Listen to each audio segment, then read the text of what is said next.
The atmospheric scanner in Alara's ship blinked red, indicating the third malfunction this lunar cycle. She tapped her slender blue fingers against the control panel with growing frustration.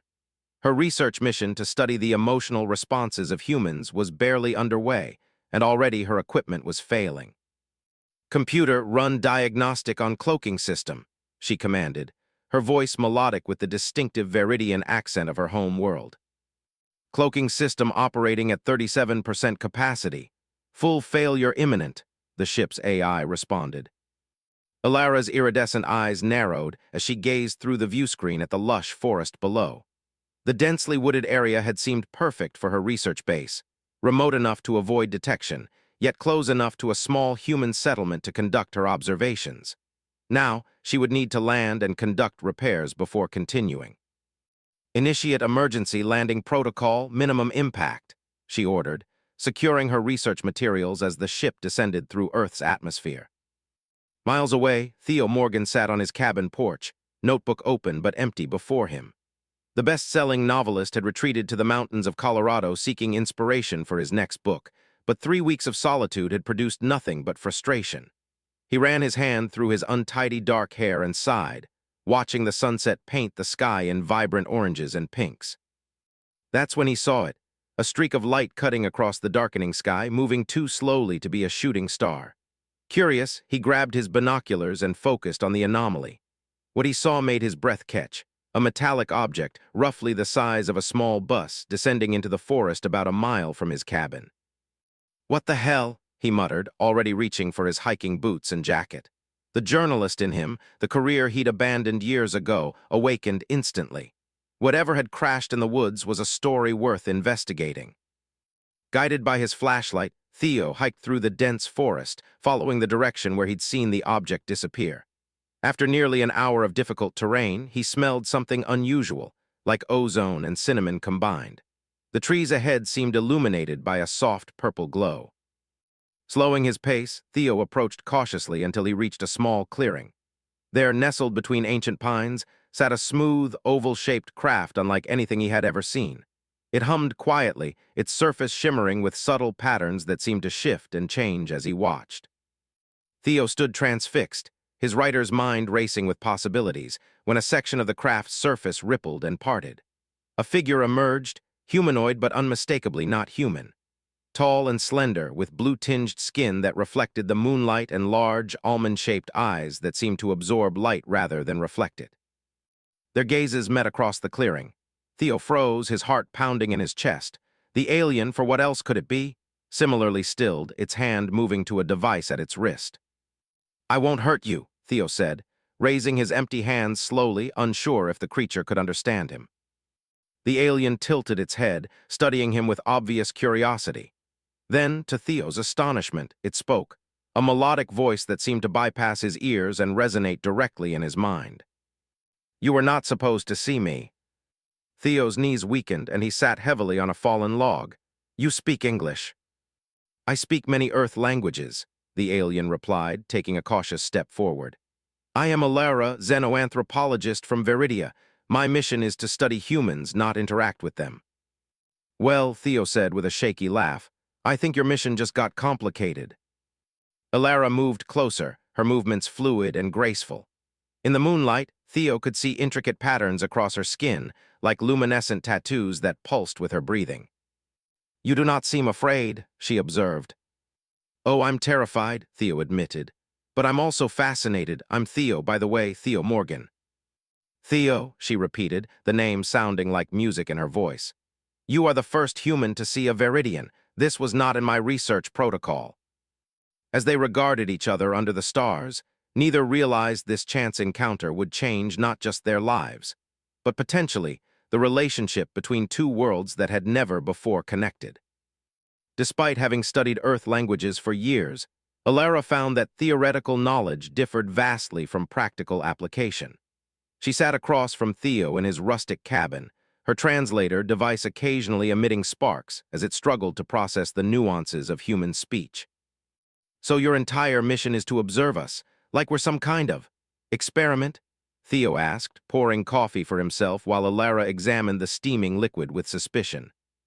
"Not experiment," Study, she corrected, her luminescent patterns flickering with concentration.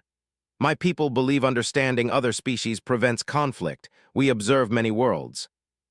Theo watched as she cautiously sniffed the coffee before taking a tiny sip. Her eyes widened, the purple irises expanding until they nearly eclipsed the whites. This contains stimulants, she exclaimed, setting the mug down hastily. Sorry, I should have warned you. We humans practically run on caffeine, Theo said, smiling despite himself. 3 days had passed since their forest encounter, and he still couldn't quite believe he was hosting an alien in his writing retreat. Alara's translator beeped, struggling with the idiom. Humans have caffeine engines. Theo laughed, the sound startling Alara, whose skin rippled with a wave of teal.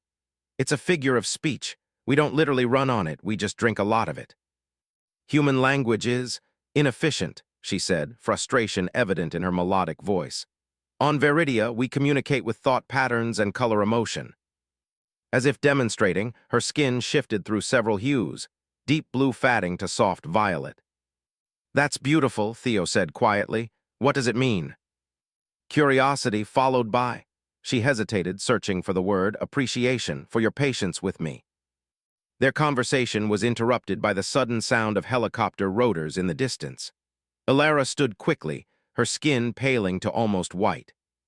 They cannot find me here, she whispered urgently. Theo peered through the window, spotting a black helicopter moving methodically over the forest. Probably just forest rangers, he said, but without conviction. Something about the aircraft's movements suggested a search pattern. My ship's emergency landing protocols activated a beacon, Alara explained, gathering her few belongings. I disabled it, but not before it transmitted, if your authorities discover my technology. You need to hide, Theo decided, leading her to a root cellar beneath the cabin. Stay here until they're gone. Hours later, after convincing a pair of suspiciously well-armed environmental researchers that he'd seen nothing unusual, Theo returned to the cellar. He found Alara examining an old family photo album she'd discovered. These are your offspring? She asked, pointing to a picture of Theo with his nieces. No, my sister's children, he explained, sitting beside her. The cramped space brought them closer than they'd been before, and he noticed a faint, pleasant scent emanating from her, like wildflowers after rain. You have no mate, no offspring? She asked, her translator struggling less now. Theo shook his head. My work kept me too busy, then when my last book failed, I came here to find inspiration. Alara's skin pulsed with gentle amber light. Perhaps you found it, she said softly, her large eyes studying his face with an intensity that made his heart race. Perhaps I did, he agreed, suddenly aware of how close they were sitting, how the strange luminescence of her skin cast gentle shadows across the cellar walls. She reached out hesitantly, her slender fingers hovering near his face. May I? She asked. When he nodded, she touched his cheek gently, her expression one of wonder. Your emotions, they're so vibrant even without color shifting.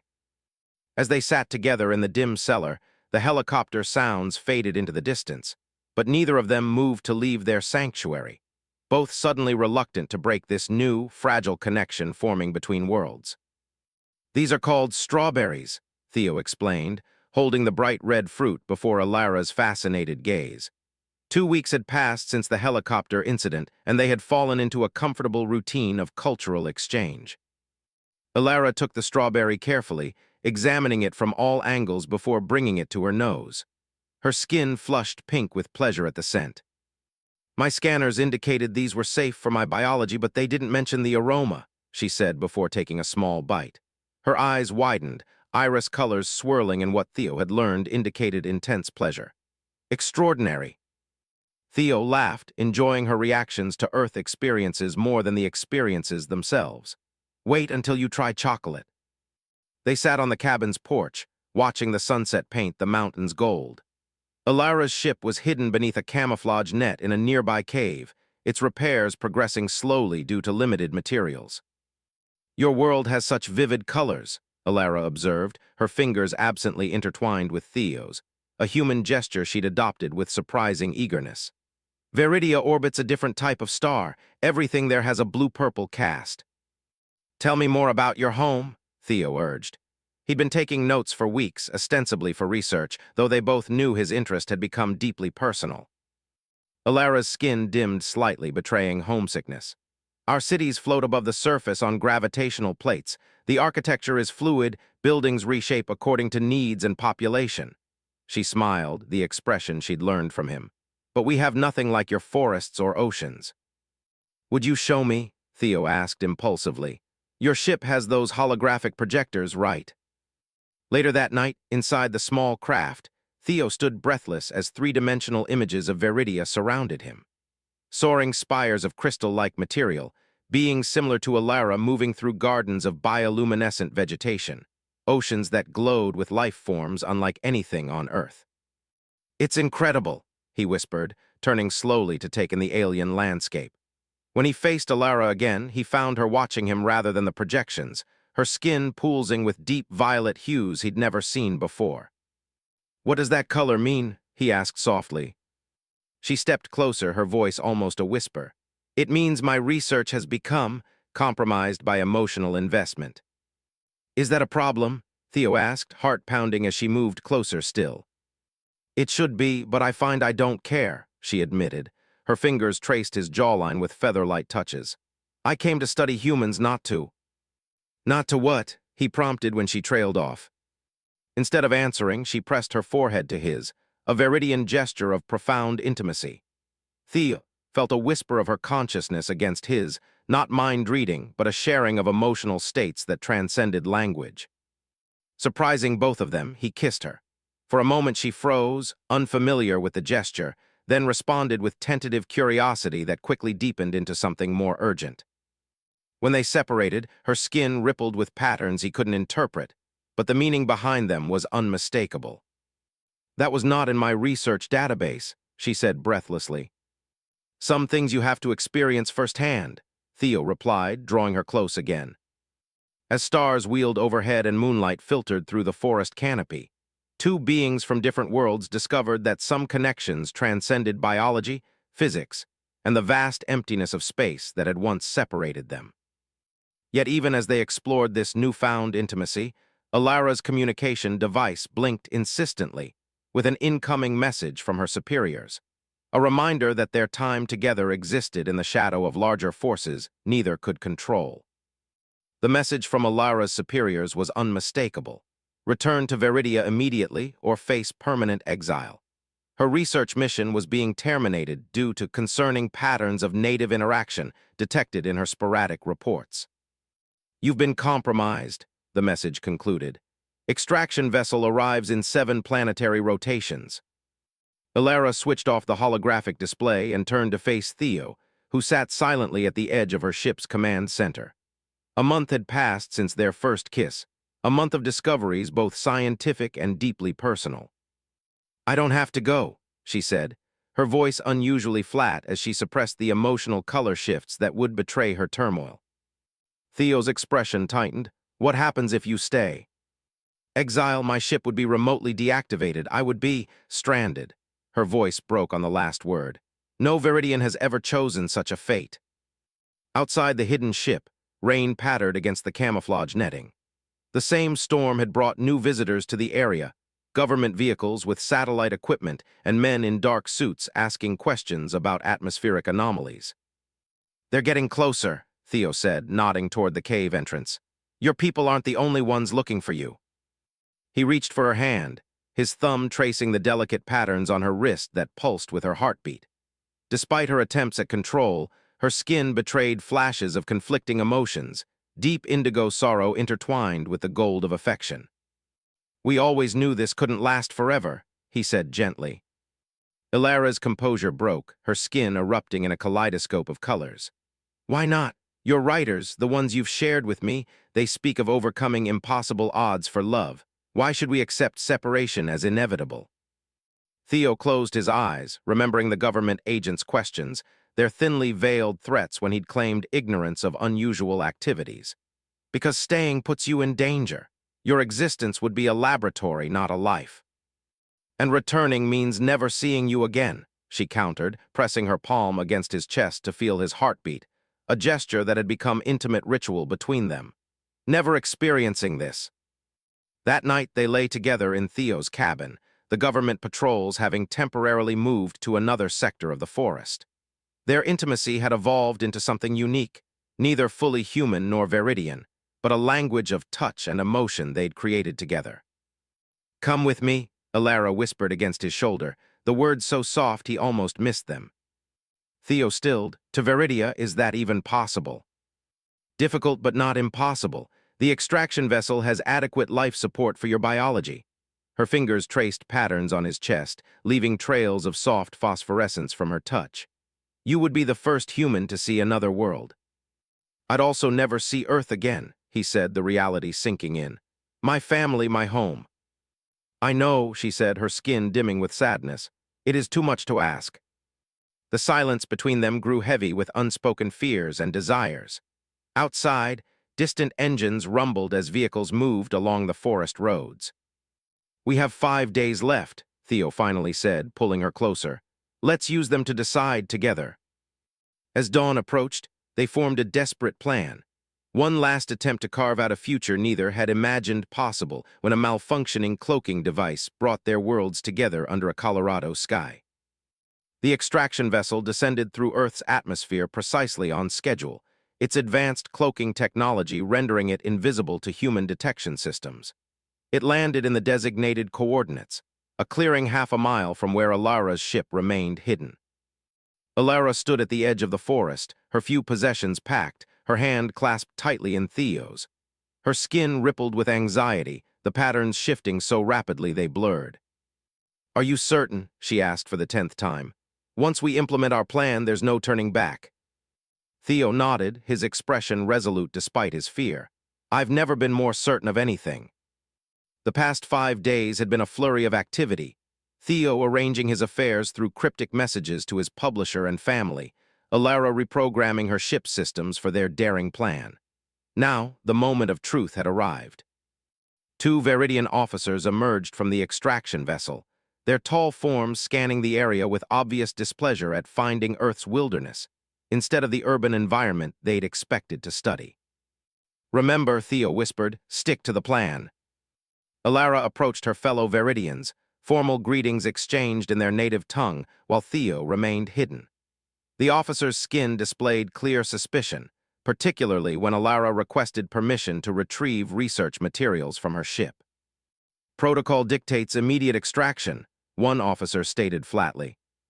"My research contains breakthrough findings on human emotional response patterns," Alara countered. "Findings that would be lost if not properly transferred." After tense negotiation, they agreed to a brief retrieval mission. The moment they reached her ship, Theo emerged from hiding, and Alara activated the program they'd prepared. A holographic version of herself appeared, programmed to board the extraction vessel with falsified research data while the officers were distracted inspecting her ship. Meanwhile, the real Alara and Theo slipped away toward the mountain cabin where the second phase of their plan waited. "They'll discover the deception eventually," Alara said as they hiked rapidly through the forest. "By then we'll be long gone," Theo replied, helping her over a fallen tree. 3 hours later, they stood before the completed project that had consumed their final days together, Alara's small scout vessel, repurposed and reconfigured. Using components from her research equipment, they had created a hybrid craft, one capable of interstellar communication while remaining undetectable to both Earth and Viridian tracking systems. "It won't take us to Viridia," Alara explained as they boarded, "but it will take us beyond Earth's orbit, to the research outpost near your Mars. There, we can establish the first official communication channel between our worlds." Theo looked back at the cabin that had been his retreat, now to become something far more significant, potentially the site of first official contact between Earth and Viridia. "From reclusive novelist to interspecies diplomat," he mused as the craft's engines hummed to life. "Not the career change I expected." Alara's skin glowed with the deep gold of affection as she initiated launch sequences. "You wanted inspiration for your next story. I believe you found it." As the small craft rose silently above the Colorado mountains, Alara and Theo embarked on a journey neither of their species had contemplated, not as researcher and subject, but as equal partners bridging 2 worlds. Below them, Government vehicles converged on the energy signature of their launch. Too late to prevent their departure, but just in time to witness the beginning of a new chapter in human history. One that would begin with the simple story of two beings who found connection across the stars. "Ready?" Ilara asked, her hand poised above the final launch control. Theo took her hand in his, their fingers intertwining, different in form but perfectly matched in purpose. "Ready?" he confirmed as Earth fell away beneath them, and the stars beckoned with possibilities neither could have imagined when they first locked eyes across a moonlit clearing.